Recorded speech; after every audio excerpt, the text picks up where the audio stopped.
What's up, Commanders fans? So this offseason, we're trying to figure out what it is that Adam Peters is doing because a lot of people have been feeling like he's been spending a lot of money in the wrong areas. He's been spending too much on people. And a lot of people feel like we have neglected the most important thing that we need. And I want to be first to tell you that he's not. And the reason I say that is because he's been putting money in areas that we need. And I feel like because of what he did last year, we got to give him some grace. He got a team that started and rebuilt itself all in 1 year to the playoffs, not just to the playoffs, but to the NFC Championship. And that had a lot to do with coaching, ownership, Jaden Daniels, and just guys with a lot of heart. And the fact that we got that now, it's like guys feel like, it's not guys, but fans. You fans feel like, oh, it should be so easy. It should be so simple. Now that we got it, we don't know how to appreciate it. And nobody's giving Adam Peters grace because my man not only went out for Ronnie Stanley, but also went out for Trey Hendrickson. And these are only the people that we hear about, right? And Adam Peters keeps it low. The only person that we really knew he was going for was Trey Hendrickson. And that was because that's a huge need for us. And now that we got rid of Dante Fowler, we didn't decide to re-sign him, or he didn't agree with the deal that we were probably trying to offer him. He went to the Cowboys for $8 million, and now we don't have that go-to guy at defensive end to get us those sacks and not play as many snaps, And I give props to Dante Fowler because a lot of people don't. And that's because he wasn't great at, stopping the run. And I get it. But he was great, and I'm going to give you that. And he got us to 10.5 sacks by himself. He got that for himself. And, a guy of his caliber, a guy who is late in his career, and, he's about to end his career, I kind of felt like, I'm just like, wow, it's crazy. It's still crazy to believe that he went to the Cowboys and signed an $8 million deal for 1 year when you could have did that here. But it's crazy, though. But I just feel like we could have signed him for that. And since we don't have him and we don't know anybody in the people that we've brought in that we can trust to get us those sacks, we're still going after. It leads me to believe that we're still going after Trey Hendrickson. And then the fact that Trey Hendrickson is still on that team and the draft hasn't even started yet leads me to believe that maybe he might be sent somewhere during the draft, maybe.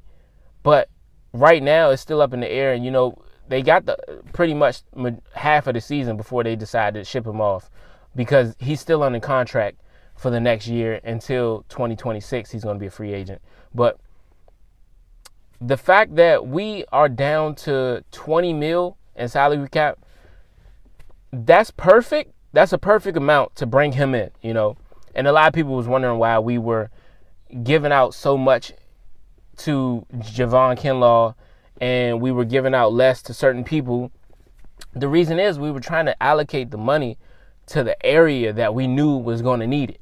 We knew that bringing in Trey was going to require a certain amount this year, as well as, the money for the ongoing years. And the most important thing was having that slot of money for Trey.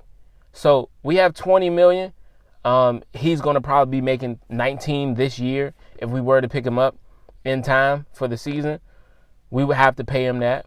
I'm not sure how things are going right now. I'm not sure if it's too late or if the actual, it all depends on everything and dates and stuff like that. So if we were to pick him up right now, I believe we would have to pay that 19 for the rest of this season.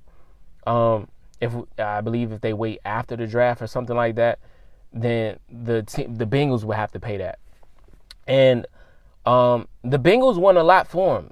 They haven't been known to trade a lot of guys. So it seems like they may be trying to keep him. I understand that. But for what they paid Chase, Jamar Chase and T. Higgins is kind of making you feel like they're going to probably have to let him go. And he's a star. He's had, 35 sacks in the last 2 years, 17 and a half sacks this year and last year. And it makes you feel like, okay, well, this is a star that we have. And, he's only 30. He's going to be 30 going into the new year. So I can see another 3-year contract from the Bengals. And if he comes to us, I can see this year and 3 years.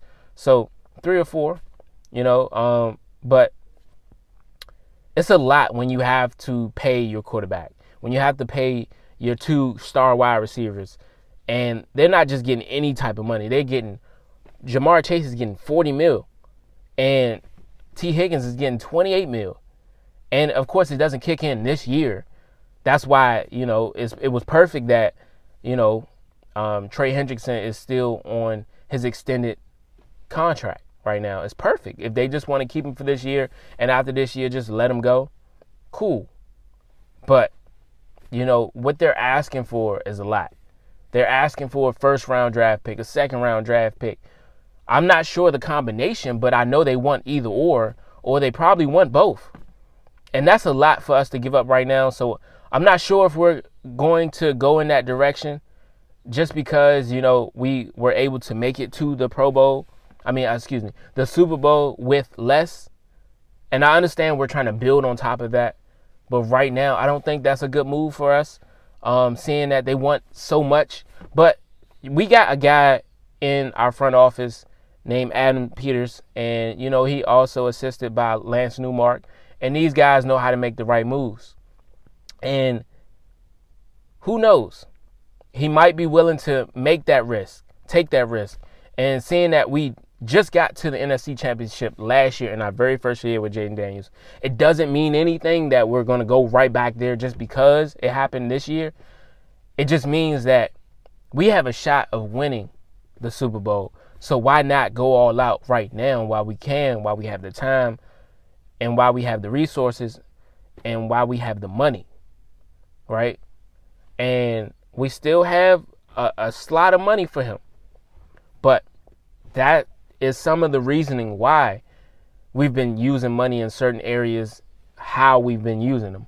Because, you want to make space for that star player to come in. And right now, the only person we can go after is Trey. And if we're just talking about stars. And seeing that we don't got Dante, we need a star, Or we could just have these players just all play with heart and they just all make sure they stop the run. And everybody's not so selfish about getting the sack, They're more so trying to keep the quarterbacks in the pocket, So, and just contain the runners, contain the running backs. So that could happen. That's not a bad thing. We might have somebody go get 7 sacks at the most. But I just want a well-rounded defense. I don't care if we have a star on defense, on the defensive line at all. All I care is having a real well-rounded defense that's in the top 10, and that's doing a good job of containing the run and doing a good job of stopping the passes. So who knows what's going to happen, but I'm sure that Adam Peters has a great plan for us. And right now we might not get Trey. If not, I'm not worried. If we do, okay, great. We just got to find some more money to give, And Adam Peters is the guy. And right now, we're going to see what he does. The draft ain't started yet, but we've seen crazier things. We've seen guys like Lamar Jackson get an offer right before the draft, We've seen guys get offers during the draft. We've seen guys get traded during the draft. So maybe that's where we're going to see things light up, because it seems like Trey wants, more than $30 million. And shoot, it could be possible. But like I said, y'all, I ain't going to be here that long. And appreciate y'all tuning in. Let me know how y'all feel about it. I'm out.